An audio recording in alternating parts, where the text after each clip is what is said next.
صبح کا وقت تھا، ابھی فجر کی اذان بھی پوری طرح ختم نہیں ہوئی تھی۔ گلیوں میں ہلکی ہلکی ٹھنڈی ہوا چل رہی تھی اور پورا شہر نیند میں ڈوبا ہوا تھا۔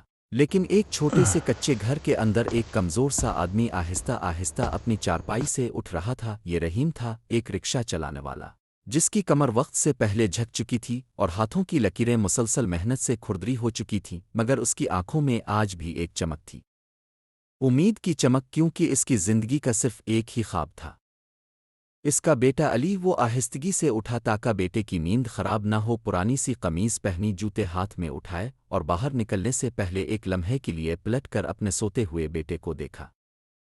اس کے بالوں پر ہاتھ پھیرا اور دل ہی دل میں بولا، میرا بیٹا ایک دن بڑا آدمی بنے گا، میری طرح دھوپ میں نہیں جلے گا۔ پھر وہ خاموشی سے رکشہ لے کر نکل گیا۔ دن چڑھتے ہی سورج آگ برسانے لگا، سڑکیں گرم ہو گئیں، لوگ چیختے چلاتے رہے، کوئی اسے حقیر سمجھتا، کوئی کرایہ کم دیتا، کوئی گالی دے دیتا، مگر رحیم نے کبھی جواب نہیں دیا، کیونکہ ہر بے عزتی کے پیچھے اسے اپنے بیٹے کی کامیابی نظر آتی تھی۔ وہ دوپہر کو بھوکا ہی پانی پی کر گزار دیتا تاکہ کچھ پیسے بچ جائیں اور شام کو علی کے لیے دودھ لے جا سکے۔ دوسری طرف علی اب کالج میں تھا، اچھے کپڑے، امیر دوست، انگلش بولنے والے لوگ، اور انہی کے درمیان اسے اپنا باپ بوجھ لگنے لگا تھا۔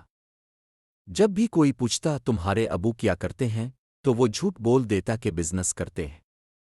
اسے ڈر تھا کہ اگر اس نے سچ بتایا تو سب ہنسیں گے۔ دن گزرتے گئے اور علی باپ سے دور ہوتا گیا، جبکہ رحیم ہر رات اس کے مستقبل کے خواب دیکھتا رہا۔ پھر وہ دن آیا جب کالج کی فیس جمع کروانے کا آخری دن تھا۔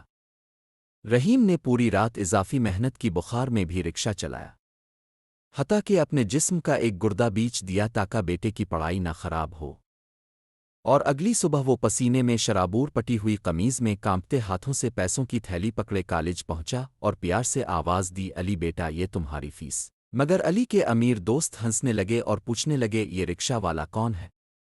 اور اس لمحے علی کو اپنی عزت گرتی محسوس ہوئی اور اس نے وہ الفاظ کہہ دیے جو کسی بیٹے کو کبھی نہیں کہنے چاہیے تھے۔ اس نے سرد لہجے میں کہا، میں اسے نہیں جانتا، یہ میرا باپ نہیں ہے۔ وقت جیسے رک گیا، رحیم کے ہاتھ سے پیسے گر گئے، آنکھوں میں نمی آ گئی، مگر اس نے کچھ نہیں کہا، کیونکہ باپ کبھی شکو نہیں کرتا۔ وہ خاموشی سے واپس مڑ گیا۔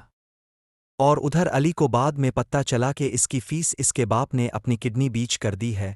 یہ سنتے ہی اس کے پیروں تلے زمین نکل گئی، وہ دیوانوں کی طرح ہسپتال بھاگا، باپ کے قدموں میں گر کر رونے لگا، ابو مجھے معاف کر دیں۔ مگر رحیم نے کمزور سی مسکراہٹ کے ساتھ صرف اتنا کہا، باپ کبھی ناراض نہیں ہوتا بیٹا، اور اس کا ہاتھ ہمیشہ کے لیے ہلک گیا۔ آج علی کے پاس بڑی گاڑی ہے، بڑا عہدہ ہے، پیسہ ہے، عزت ہے، مگر جب بھی سڑک پر کوئی رکشہ دیکھتا ہے تو اس کی آنکھیں بھر آتی ہیں، کیونکہ اسے یاد آ جاتا ہے کہ دنیا کا سب سے امیر انسان اس کا باپ تھا اور وہی اسے پہچان نہ سکا۔